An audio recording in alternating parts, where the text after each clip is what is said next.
J'espère que vous allez bien. Je suis heureux de pouvoir m'adresser à vous ce matin, même si c'est dans un contexte un petit peu différent de ce que nous avions évoqué au départ, ou nous avions l'habitude de faire au départ. Mais toujours est-il que même si cette année, beaucoup de choses ont été des choses exceptionnelles, nous avons toujours été en mesure de trouver des solutions. Je bénis Dieu pour les moyens qu'il nous donne et je me réjouis ce matin de pouvoir m'adresser à vous au travers de cette simple vidéo. Nous allons chanter, du moins écouter, si vous voulez chanter, vous pouvez le faire également, mais je voudrais que, avant de laisser la place à Anne-Sophie, et puis Mathieu dans quelques instants également, priez si vous le voulez bien. On s'incline et ensuite nous participons à la louange. Seigneur, nous ne voulons pas simplement nous rappeler en ce jour que Jésus est né, parce que ce qui est important, c'est qu'il soit présent dans notre cœur et non pas dans une étable à Bethléem. Et nous voulons te dire notre reconnaissance parce qu'aujourd'hui encore, nous avons cette liberté au travers des moyens que tu nous donnes, des techniques que tu nous donnes, de pouvoir faire passer ton message. Nous comprenons peut-être encore mieux aujourd'hui ce que signifie jusqu'aux extrémités de la terre. Merci de bénir ce que seront ces quelques instants, les amis, les frères, les sœurs, les croyants, ceux qui peut-être dans quelques semaines, dans quelques mois, découvriront cette vidéo, que tu puisses, Seigneur, leur parler et leur faire du bien. Ce que nous voulons, Seigneur, c'est t'honorer comme le roi que tu es, comme le sauveur que tu es. À toi seul, nous voulons rendre l'honneur et la gloire, à cause du merveilleux nom de Jésus. Amen. Ensemble, louons le Seigneur, il est vivant. Ensemble, louons le Seigneur, il est vivant. Ensemble, louons le Seigneur, il est vivant. Ensemble, louons le Seigneur, il est vivant. Et louons le Seigneur, il est vivant.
Tu as changé l'eau en vin, ouvert les yeux par ta main, nul n'est comme toi. Comme toi, dans nos ténèbres tu brilles, nous revenons à la vie, mais comme toi,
Que le nom du Seigneur soit béni.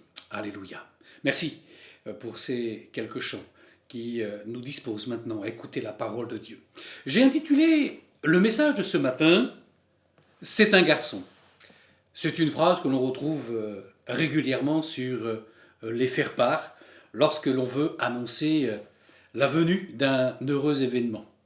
Et bien évidemment, dans cette période où nous sommes, Noël, nous parlons beaucoup de la naissance de Jésus. Permettez-moi d'introduire avec ce texte tiré du livre du prophète Ésaïe. Nous sommes dans l'Ancien Testament, bien évidemment, quoiqu'on a tendance à appeler Ésaïe le 5e évangéliste à cause de cette portée messianique qu'il donne à ses écrits.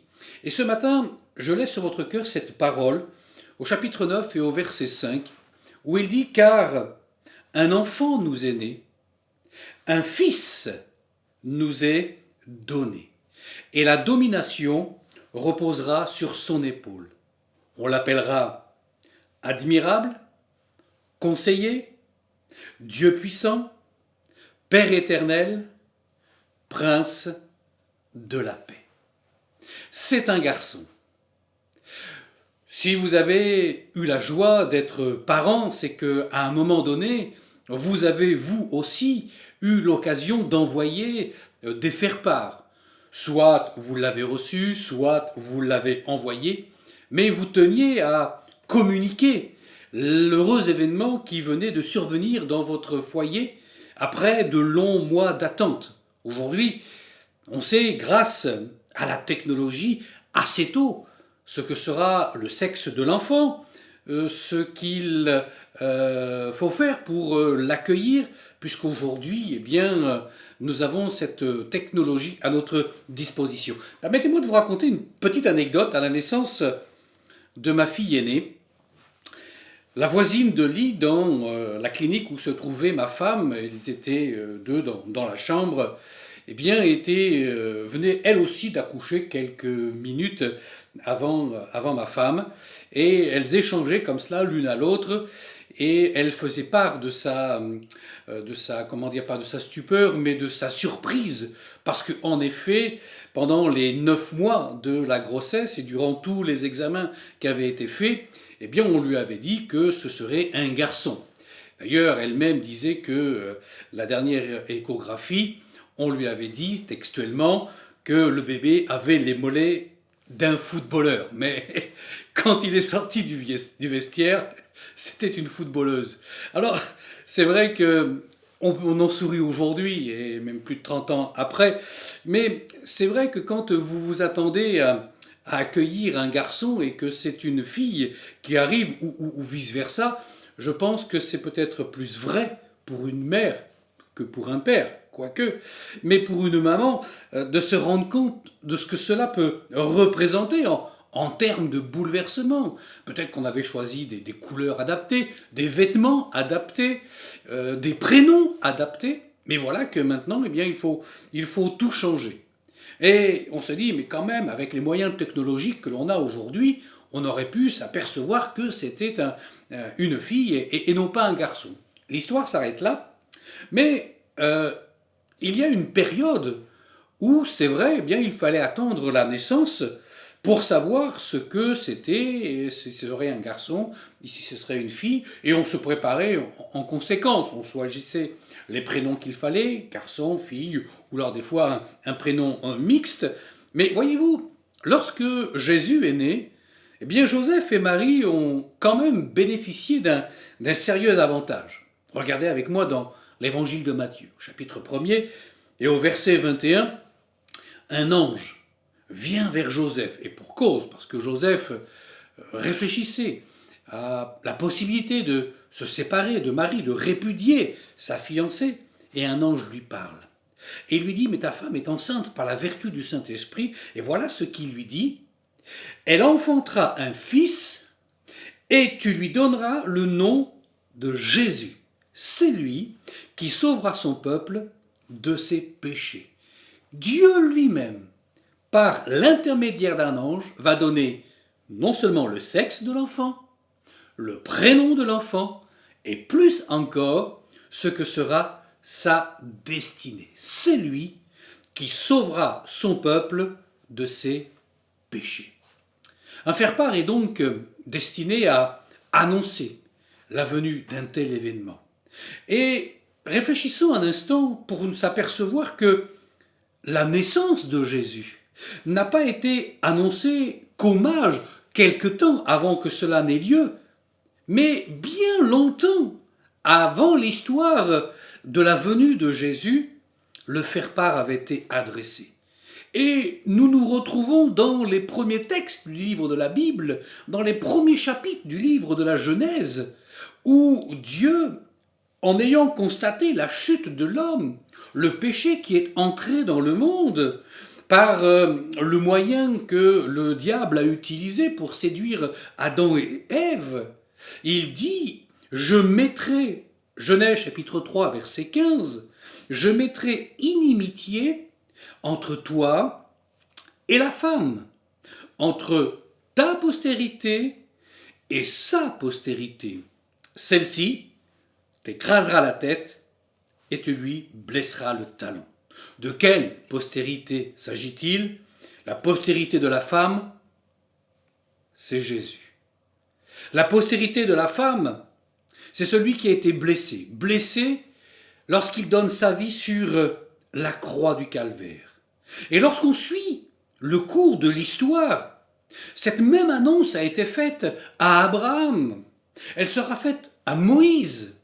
Elle sera faite à David. Elle sera faite aux prophètes. Et nous arrivons 700 ans avant la naissance de Jésus au prophète Ésaïe.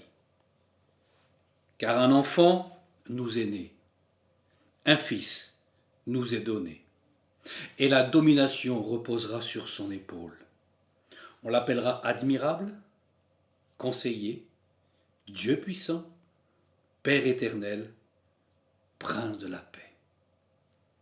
Le message d'espoir et d'encouragement que je voudrais vous donner, c'est la force que représente un tel événement, l'importance qu'il peut revêtir, le besoin qu'il vient combler dans notre vie. Parce que il n'y a personne d'autre dans l'histoire de l'humanité qui a pu avoir un tel faire-part. Aucun fondateur de religion n'a eu sa naissance annoncée de la sorte. Il n'y a pas eu de naissance miraculeuse autre que celle de Jésus. Marie, enceinte par la vertu du Saint-Esprit. Il n'y a pas eu d'autres étoiles dans le ciel qui ont prévenu des mages qu'un tel événement aurait lieu. Il n'y a pas eu d'autres naissances qui ont engendré une telle destinée, celle de venir mourir pour l'humanité. Nous avons reçu un faire-part, mais seulement Jésus n'était pas si attendu que cela. Dans cette deuxième partie, j'aimerais m'intéresser aux mages qui sont venus d'Orient avec les cadeaux. Connaissons tous cette histoire. Mais lorsqu'ils suivent l'étoile, ils ne vont pas à Bethléem, ils vont à Jérusalem, parce qu'ils pensent que c'est là où se trouve le roi qui doit naître. D'ailleurs, ils vont trouver le roi Hérode, et ils lui posent ainsi la question. Matthieu chapitre 2, le verset 2. Où est le roi des Juifs qui vient de naître? Car nous avons vu son étoile en Orient, et nous sommes venus pour l'adorer. Cela va laisser perplexe le roi Hérode, mais pas que le roi Hérode. Je continue le verset qui suit, Matthieu chapitre 2, le verset 3, où il nous est dit que le roi Hérode, ayant appris cela, c'est-à-dire la question des mages, fut troublé. Et quand je dis qu'il n'y a pas que lui, regardez, tout Jérusalem avec lui. Aujourd'hui, les choses, elles n'ont pas changé. Il y a toujours autant de troubles, autant d'incompréhension, autant d'incrédulité concernant la vie, la personne même de Jésus-Christ. Lorsque Marie et Joseph vont devoir faire le voyage qui les conduira à Bethléem à cause d'un édit qui avait été promulgué à l'époque demandant aux gens d'aller se faire recenser dans leur ville de naissance, il nous est dit que lorsqu'ils sont arrivés à Bethléem, Luc chapitre 2, verset 7, le temps où elle a couché arriva. Elle enfanta son fils premier-né, elle l'emmaillota, le coucha dans une crèche, parce qu'il n'y avait pas de place pour eux dans l'hôtellerie. On peut le comprendre à cause du nombre de personnes qui étaient présentes, mais à ce verset, je lui donne une autre portée. Il n'y avait pas de place pour Jésus. Alors on l'a mis dans un endroit reculé, avec les animaux de la crèche, de l'étable. Était-ce un lieu viable pour un enfant, même s'il n'était pas de sang royal, quoique Jésus l'était, puisqu'il est fils de David? Lequel d'entre nous accepterait que son fils, sa fille, naissent dans un tel établissement? Personne. Et pourtant, nous avons laissé Jésus naître dans une crèche. Nous avons besoin de l'enfant de la crèche. Pourquoi avons-nous besoin de l'enfant de la crèche? Eh bien parce que plus tard l'homme aura besoin de l'homme du Golgotha. C'est-à-dire de celui qui vient pour mourir pour nos péchés. Dans quelques jours, on va former des vœux pour la nouvelle année qui arrive, 2022. Permettez-moi de commencer à en formuler pour vous. Puissiez-vous accueillir l'enfant Jésus comme étant le sauveur du monde. Rappelez-vous ce que l'ange dira à Marie, à Joseph et à Marie. C'est lui qui sauvera son péché. Pardon, je reprends. C'est lui qui sauvera son peuple de ses péchés. C'est lui qui sauvera son peuple de ses péchés. Enfin, l'enfant est né. Il est né. Regardez les cadeaux que les mages ont amenés. Matthieu chapitre 2, verset 11. Ils entrèrent dans la maison, virent le petit enfant avec Marie, sa mère, se prosternèrent et l'adorèrent. Ils ouvrirent ensuite leur trésor et lui offrirent en présent de l'or, de l'encens et de la myrrhe. Cet enfant annoncé, cet enfant qu'on n'attendait pas, cet enfant qui est né, on lui a donné des cadeaux qui sont significatifs. L'or, l'encens, la myrrhe. L'or, cela nous parle de l'enfant roi, de la royauté, de l'autorité qui est celle de Jésus-Christ. L'encens, c'est le Dieu que l'on adore. Et puis la myrrhe, c'est le Dieu qui donne sa vie, comme la brebis sacrificielle. L'or, c'est la royauté, l'enfant roi, pas l'enfant que l'on rencontre dans les magasins, qui sait qu'en hurlant, il obtiendra ce qu'il veut. Non, non, non. Mais le roi, qui exerce une autorité salvatrice, une autorité libératrice. Dans l'évangile de Jean, on voit Jésus s'entretenir avec une femme que tout le monde voulait lapider. Et connaissez l'histoire, sinon je vous renvoie au chapitre 8 et au verset 11 de l'évangile de Jean. Elle est là seule. Plus personne ne l'accuse. Plus personne ne veut la lapider. Et Jésus lui dit, mais où sont ceux qui t'accusaient? Où sont-ils? Et elle répond, non Seigneur, il n'y a plus personne. Et voilà le roi qui se manifeste, le roi qui exerce son autorité. Je ne te condamne pas non plus, va et ne pêche plus. Voilà ce que Jésus est prêt à faire dans ma vie, si je le reconnais comme un roi. Il est prêt à pardonner mon péché, à transformer ma vie, à me donner un avenir, l'avenir de cette femme. Il s'arrêtait avec les quelques cailloux qu'elle allait recevoir et qui la mettraient à mort. Mais Jésus en a décidé autrement. Il est l'enfant roi, l'enfant de la crèche, qui a tout pouvoir et toute autorité. C'est le roi qui aime ses sujets. Ai-je besoin de vous citer ce texte de l'évangile de Jean que certainement, même ceux qui ne connaissent pas trop la Bible, ont déjà entendu, où il nous est dit que Dieu a tant aimé le monde, qu'il a donné son Fils unique, afin que quiconque croit en lui ne périsse pas, mais qu'il ait la vie éternelle. Mes amis, vous qui écoutez, vous qui regardez ce matin, je ne sais pas où vous en êtes sur le plan de la foi, mais laissez votre cœur résonner de l'amour de Dieu. Laissez votre cœur vous faire comprendre à combien vous avez besoin que Dieu, en effet, transforme votre vie. Le roi qui sauve, le roi qui aime, mais aussi le roi qui récompense. Dans l'évangile de Matthieu, chapitre 25, verset 21, Jésus raconte une histoire et il parle d'un maître qui s'adresse à ses serviteurs. Et il dit, c'est bien, bon et fidèle serviteur. Tu étais fidèle en peu de choses, je te confierai beaucoup, entre dans la joie de ton maître, un roi qui récompense. Aujourd'hui, ce n'est pas toujours facile d'avoir des gens qui vous encouragent, qui vous récompensent, qui reconnaissent votre valeur.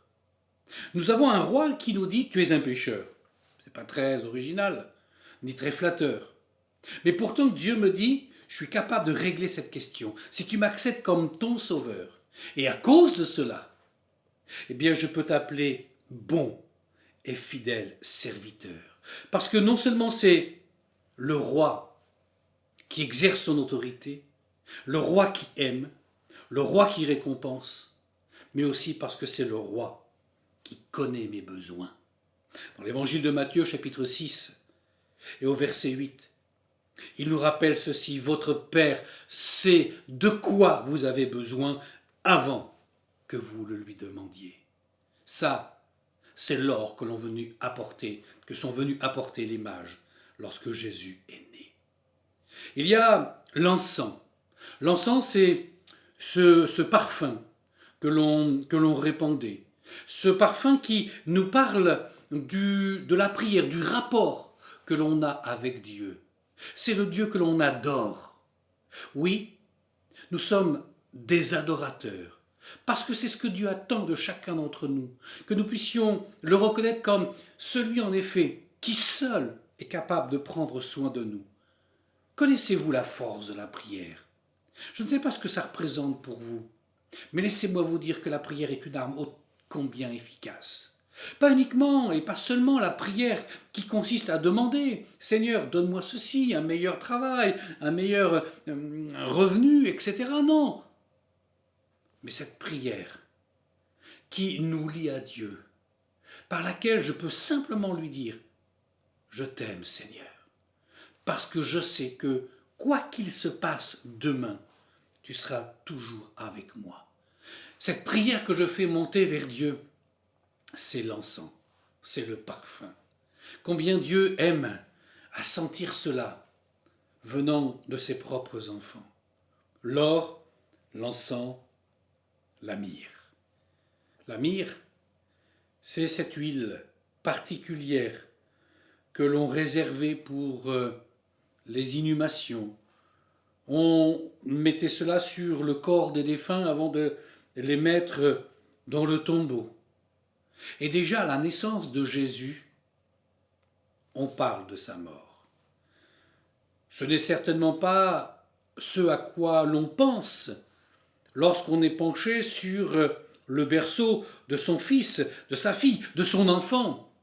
Et pourtant, c'est aussi cela, le message de Noël. L'enfant qui était annoncé, l'enfant qu'on n'attendait pas, et pourtant l'enfant dont nous avions besoin. Pour terminer, j'aimerais vous dire qu'en ces temps troublés, et plus que jamais, alors que nous sommes ballottés de droite et de gauche par l'actualité, qui change d'un moment à un autre, on ne sait pas ce que demain nous réserve. Il nous faut cependant continuer à avancer. À avancer en gardant les yeux fixés sur Jésus. Non pas uniquement sur l'enfant de la crèche, mais celui qui a grandi, celui qui est allé jusqu'au Golgotha, celui qui va mourir mais aussi ressusciter, et puis finalement, qui laissera une mission à ses disciples. Vous serez mes témoins. Combien nous voulons être de ces témoins encore, témoins d'un Dieu qui nous aime, témoins d'un Dieu qui pardonne. Pourquoi ? Parce que dans ses mains, il nous donne ce dont nous avons besoin. Il y a ce dont nous avons besoin pour demain, mais pas que. Pour le demain du demain, c'est-à-dire pour notre vie, après notre temps ici-bas. Parce que ça, c'est aussi quelque chose auquel nous devons penser. Je ne sais pas ce que vous pensez de l'éternité.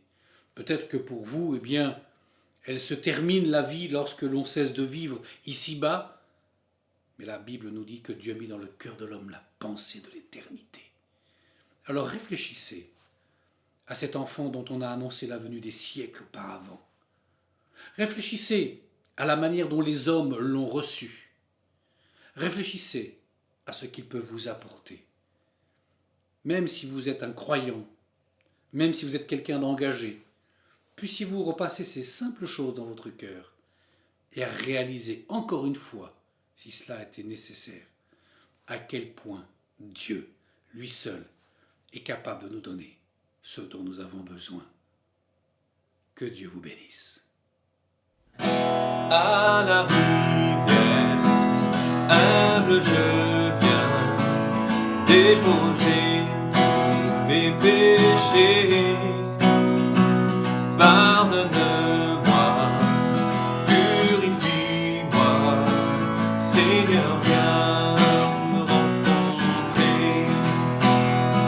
Ces eaux vives coulent ta grâce qui me guérit, me libère. Je me présente à la rivière, Seigneur, viens me rencontrer. Précieux Jésus, entre tes mains, j'abandonne mes soucis. Oui, prends ma main, attire-moi, Seigneur, viens me rencontrer. Viens avec nous à la rivière, trouver la vie éternelle. Oui, il t'appelle et il t'attend. Jésus veut te rencontrer. Précieux Jésus, entre tes mains, j'abandonne mes soucis. Oui, prends ma main, attire-moi, Seigneur, viens me rencontrer.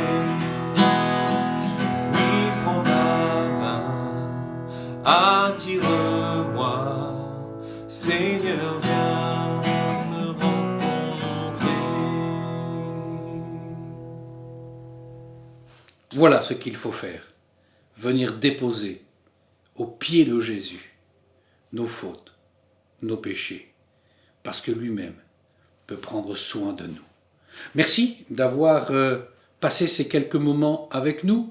Nous allons nous quitter, mais avant cela, permettez-moi de vous inviter à rester encore connectés quelques instants afin que nous puissions vous communiquer les informations qui concernent la vie de notre Église, des annonces pour les jours qui sont là devant nous, mais également pour le programme de cette rentrée.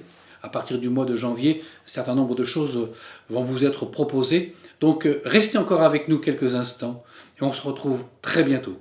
Que le Seigneur vous bénisse. Je vous souhaite de passer encore de belles fêtes de fin d'année. Et puis, n'oubliez pas, Jésus est le seul qui puisse vraiment vous apporter ce dont vous avez besoin. À bientôt. Au revoir.